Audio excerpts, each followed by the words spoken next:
Welcome to intellectuals Avenue. हमारी आज की लिटरेरी टर्म है मेटोनिमी।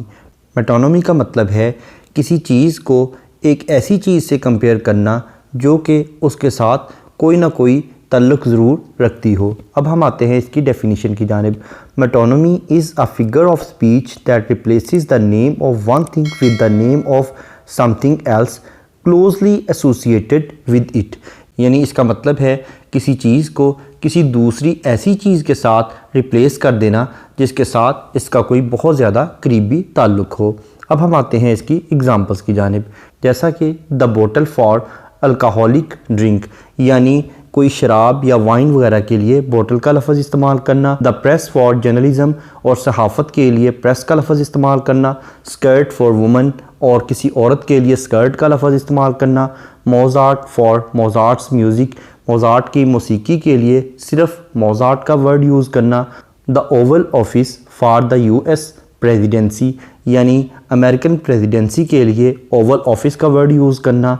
द बेंच फॉर जजेस, और जजों के लिए मुंसफीन के लिए बेंच का लफ्ज़ इस्तेमाल करना। द क्राउन फॉर किंग, और बादशाह के लिए क्राउन यानी ताज का लफ्ज़ इस्तेमाल करना। कप फॉर टी, और चाय के लिए कप का लफ्ज़ इस्तेमाल करना। बूट्स फॉर आर्मी, और आर्मी के लिए बूट का लफ्ज़ इस्तेमाल करना।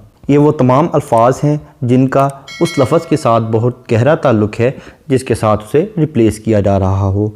अब हम आते हैं इसकी एग्ज़ाम्पल्स की जानिब, जैसा कि शेक्सपियर जूलियस सीज़र में कहता है, friends, Romans, countryman, land me your ears, मुझे अपने कान उधार दे दो, यानी मेरी बात तवज्जो से सुनो। उसके बाद John Keats ode to a nightingale में कहता है, O for a draught of vintage, एक विंटेज का कतरा, यानी वो वाइन के लिए ड्राफ्ट ऑफ विंटेज का लफ्ज़ यूज़ करता है। उसके बाद विलियम शेक्सपियर हैमलेट में कहता है, Marcellus, something is rotten in the state of Denmark, यानी डेनमार्क में कोई चीज़ ख़राब हो रही है, इस रियासत में कोई चीज़ ख़राब हो रही है। यानी इसका मतलब है कि इस रियासत में डेनमार्क में मेरे बाप को कत्ल करके मेरी माँ से शादी करके किसी ने इस सल्तनत पर हुकूमत कायम कर ली है। अब हम डिस्कस करेंगे मेटोनिमी और सिनेक्टिकी में डिफरेंस को। इससे पहले सिनेक्टिकी पर कंसिस्टेंट लेक्चर इसी चैनल पर अपलोड कर दिया गया है, जिसे डिटेल में समझने के लिए इसी चैनल पर फिगर्स ऑफ स्पीच या लिटरेरी टर्म्स की प्लेलिस्ट को विज़िट करें।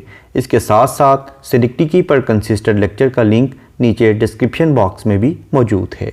अब हम डिस्कस करते हैं कि मेटोनिमी और सिनेक्टिकी में क्या डिफरेंस है। मेटोनिमी और सिनेक्टिकी ये दोनों वर्ड्स किसी दूसरे वर्ड को रिप्लेस करने के लिए इस्तेमाल किए जाते हैं, यानी एक लफ्ज़ की जगह दूसरा लफ्ज़ आता है। लेकिन सिनेक्टिकी एक ऐसा लफ्ज़ है जो कि किसी बड़ी चीज़ का एक पार्ट होता है, यानी किसी चीज़ को मुकम्मल तौर पर बयान करने की बजाय उसके एक छोटे से पार्ट या छोटे से ऑर्गन या उसकी किसी ब्रांच या शाख या उसके एक छोटे से हिस्से का अगर जिक्र कर दिया जाए तो उसे सिनेक्टिकी कहते हैं। जबकि मेटोनिमी का मतलब है कि एक ऐसे लफ्ज़ का इस्तेमाल करना जो कि उससे कुछ मुशाबहत ज़रूर रखता हो या उसका उससे कोई लिंक ज़रूर हो, लेकिन ये उसका हिस्सा नहीं होता। यानी सिनेक्टिकी एक ऐसे लफ्ज़ का इस्तेमाल है जो कि किसी बड़ी चीज़ का हिस्सा, पार्ट या पोर्शन हो, जबकि मेटोनिमी एक ऐसे लफ्ज़ को रिप्लेस करता है जिसका इसके साथ कोई ना कोई ताल्लुक़ ज़रूर होता है।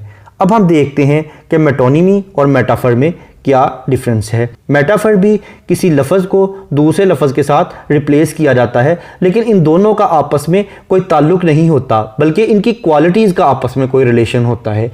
जबकि इसके बरक्स मेटोनिमी में एक ऐसा वर्ड इस्तेमाल किया जाता है जिसका उस बुनियादी लफ्ज़ के साथ कोई ना कोई रिलेशन ज़रूर होता है। यानी दो चीज़ों का अगर रिलेशन हो तो वो मेटोनिमी है, जबकि उन दोनों चीज़ों की अगर क्वालिटीज़ में कोई सिमिलैरिटी आती हो, उसमें कोई यकसानियत आती हो, तो उसके लिए हम मेटाफर का वर्ड यूज़ करते हैं। Thank you for attending this lecture.